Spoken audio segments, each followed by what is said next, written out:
Assembly. I have joining me here a regular analyst on Channels Television, Mr. G.T. Ogunye. He joins us now. Many thanks for coming on the program. Thanks very And much. also from our Abuja studio, Dr. Benson Enukwuomehin, an Abuja-based lawyer. Many thanks for coming on the program. Let me begin with you here, Mr. G.T. Ogunye. Are you impressed with the speech of the president today? I should be impressed, particularly because this trip is coming after a long trip that the president had away to London, where he had to attend to his health. And so this is the first time he will be going outside the country on an official trip to the United Nations. So I should be impressed. But generally, let me just say this. You know, the prestige and the esteem that a country enjoys when the president of the country is speaking on the global stage, on the world's podium, is dependent largely on the relevance of that country in the Community of Nations. And this relevance, in turn, depends on the strength of his economy, the strength of his foreign policy, the strength of his people, and all that. So it is not the elocution of a president, it's not his oratorical prowess, it's not how fantastic his speech is that really matters. That is not what's going to determine the respectability that will be attached to that president or that speech. The ritual of clapping at the United Nations is always there. The president gives a speech, everybody claps. But, you know, that's just diplomatese, right? So I really want Nigeria, a renascent Nigeria, a Nigeria that can do things that we even did under the military in the 70s. While coming to your studio, I was just reflecting. In the 70s, over South Africa, Nigeria had to nationalize British petroleum assets in Nigeria.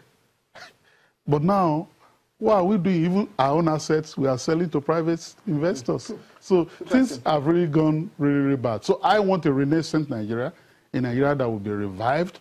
And with that revival, if our president mounts the world's podium, he will be respected by everybody. When a president speaks on the world stage and he says our faith in democracy is firm and unshaken, Dr. Enukwuomehin, what do you make of this kind of statement to more advanced democracies that are listening, and the fact that Nigeria poses to be a big brother on the continent and in the West African region? What does this portend for us? Well, that statement is an all-embracing. It's a statement that definitely all of us must cherish. Democracy in Africa is something that is toiled with by most leaders.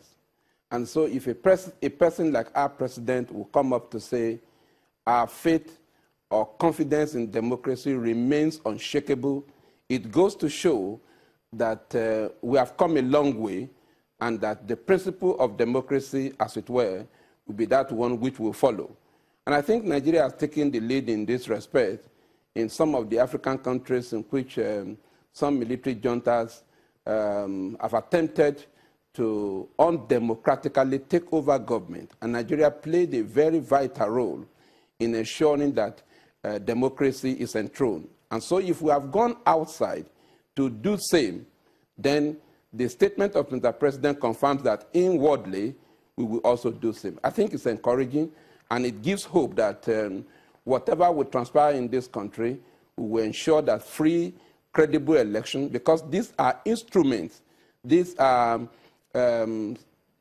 standpoles by which you can measure democracy, free, fair, and credible election. So when we talk about, when the president said about this, I think he meant well, and I think by 2019, Nigerians should be holding me by that word, that our faith and confidence in democracy remains unshakable. Are you happy with this development? I'm excited. I'm excited because that statement, policy statement made by the Chief Justice of Nigeria is the right thing to do. And it's an improvisation, wide practice direction but all the same, it's acceptable. Why is it an improvisation? You know that substantively, there is a bill now before the National Assembly. I don't know whether it's been submitted for the creation of the Anti-Corruption Court. Now, pending the time that court may be created, what the CGN is saying is that all the chief judges of the courts in the Federation are being directed to designate certain judicial officers specifically to be taking anti-corruption cases in order to expedite the determination of such cases. And so it's salutary. This is taking place almost 14 years late, but it's better late than never. And what do I mean by this? In Lagos State, the Nuhu EFCC had an arrangement. The vice president was the Attorney General of Lagos State then, and then the Chief Judge of Lagos State. And the arrangement was that there was an agreement and persuasion that certain judges in Lagos be designated as judges to take anti-corruption cases, those EFCC cases. That's how Judge Olubimi Oyewole, for example, decided in record time that famous Brazilian bank case. That's how all those cases were effectively decided. And so, and that's, we're talking about 2004, 2005, 2006.